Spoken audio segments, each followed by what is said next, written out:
Yo, what's going on, my people? It's your big homie Crooks the Great, aka CTG, and today I'm going to be showing you guys some advanced level boxing tips to help you become that elite level boxer that you want to be in Undisputed.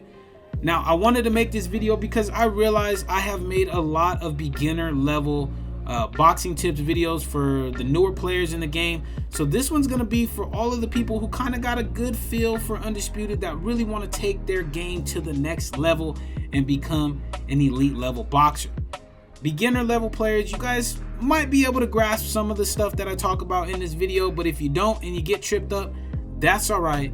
Go back and rewatch some of the tips videos that I have already made specifically for newer players, and that'll help you guys better understand some of the things that I'm touching on in this video. But without further ado, let's go ahead and get into it. As you guys see, I have the controller up right here, so that way if I need to show you guys something, you guys can see exactly what I'm doing. But the first tip that I'm gonna have for you that's an advanced level tip is going to be timing shots when your opponent is entering the pocket. Now, this specifically can be very, very tricky. It's gonna require you to get your opponent's timing down, to really kind of get a good feel for when your opponent is going to close the distance. And you also have to know the boxer that you're using's range.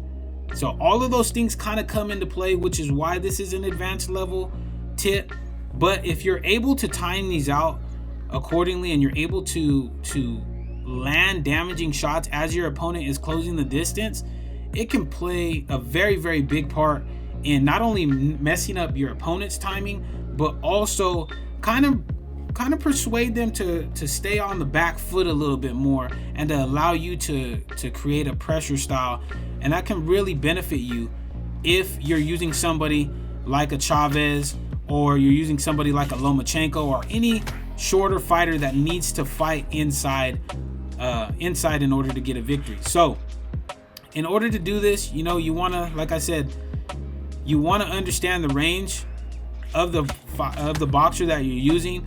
Obviously, if you're using a shorter fighter, you're going to need to allow them to get closer. If you're using a longer range fighter like a Terrence Crawford or a Sugar Ray Robinson, this is probably the best strategy to go with. But yeah, working on shots as your opponent steps in and landing good damaging shots when they don't expect it is a really, really beneficial thing to learn as you're trying to progress up the ranks in Undisputed, and it'll make for an easier time for you to get finishes on opponents too. So if you guys aren't working on that, definitely do work on it and kind of just go into each fight and gain your opponent's rhythm. You know what I'm saying? Gain your opponent's rhythm, figure out what they're doing. When are they trying to close the distance? Like, what are they doing when they're closing the distance? Are they blocking up high? Are they blocking down low? Are they throwing power shots? Are they slipping? Use the first round. That's what I've always recommended. Using the first round to kind of get a gauge for your opponent's timing, get a good feel for what some of their tendencies are. And then second round, third round, fourth round, you start amping it up, building a game plan and implementing stuff to hurt your opponent. So the second thing that I'm going to have for you guys is using the back lunge to create distance.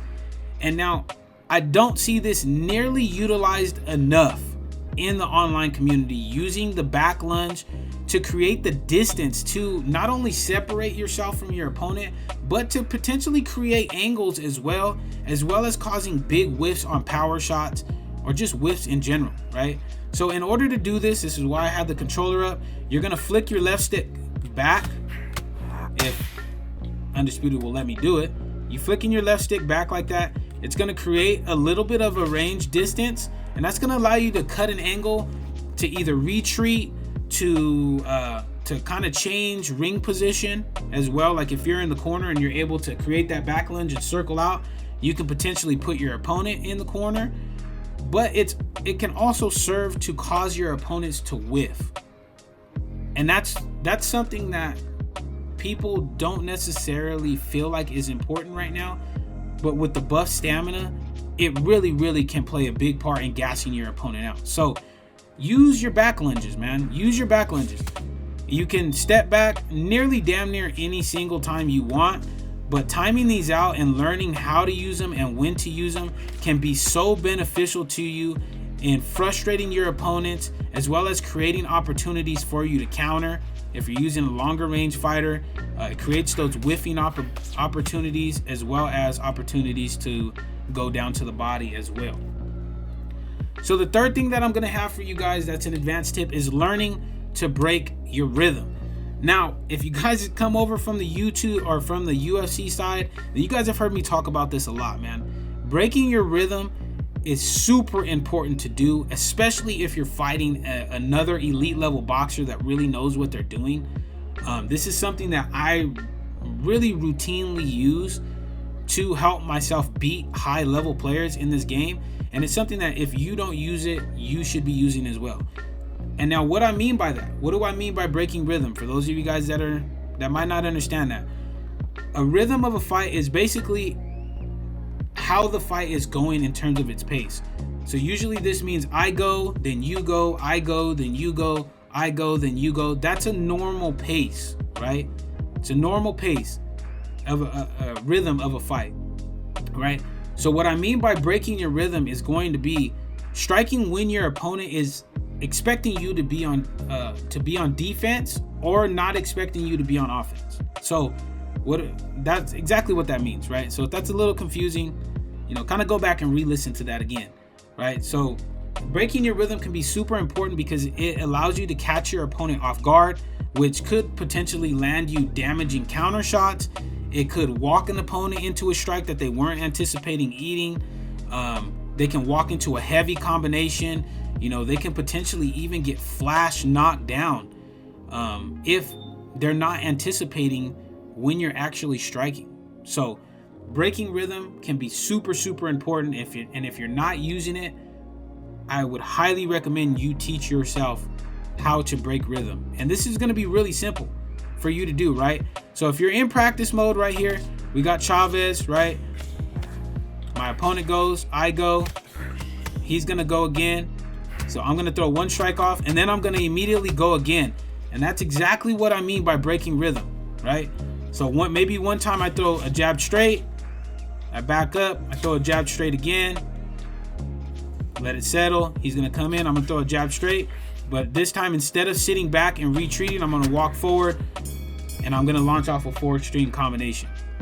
That's as easy of a breaking rhythm kind of gameplay as I can show you, because this is something that really is going to take some repetition on your part to really learn to work into your own game. But trust me, it can really, really pay dividends, especially when you're going up against other really good fighters. It can really, really pay a lot of dividends for you in the long run, as well as it'll allow you to dominate newer fighters as well, because if they're not able to adjust to that, then you're going to spark them 99% of the time. Trust me. So the next and last boxing tip that I have for you guys is going to be using your feints, using your footwork and feints. Now, what do I mean by this? How do you play footsies? For those of you guys that have never played a fighting game in your life, footsies is basically going to be when you're playing on the outside of a striking range and you're kind of just baiting your opponent. Now, the way that I do this and the way that I would recommend you guys doing this is going to be turning on your loose footwork and kind of just circling in and out of range, just kind of staying at the end of your opponent's punches, so that way if you need to, you can use that punch flick back, that back lunge. You're kind of just baiting your opponent and trying to keep them guessing when you're going to step into the pocket. And this can be very, very beneficial if you are a shorter fighter, because most of the time shorter fighters are going to obviously need to be on the inside. So this is a nice adjustment to use, because it's going to keep your opponent off balance, because sometimes your opponent is going to be anticipating you to just be stepping in close, throwing off a whole bunch of combinations in close. So if you're able to kind of just bait them into throwing a strike and then being able to counter, it's going to go a long ways to kind of just mixing them up and creating that doubt of when you're actually going to strike. So very, very important thing to use footwork and play footsies. And once you get used to playing footsies, then you can start to throw in your feint strikes. Now, how you use feint strikes, for those of you guys that don't know, is you're going to hit left on your D-pad and then input a strike, and it's gonna look like this right here, right? So you see right there, I'm inputting it. Obviously I'm getting hit, but, and you can input anything as a feint. You can use the hook as a feint, kind of bait out your opponent to see what they're gonna throw. You can use your feint jab. That's a really popular one. You can feint the straight if you have somebody that has a really fast straight, like Josh Taylor, Amir Khan. You can feint those. You can feint anything.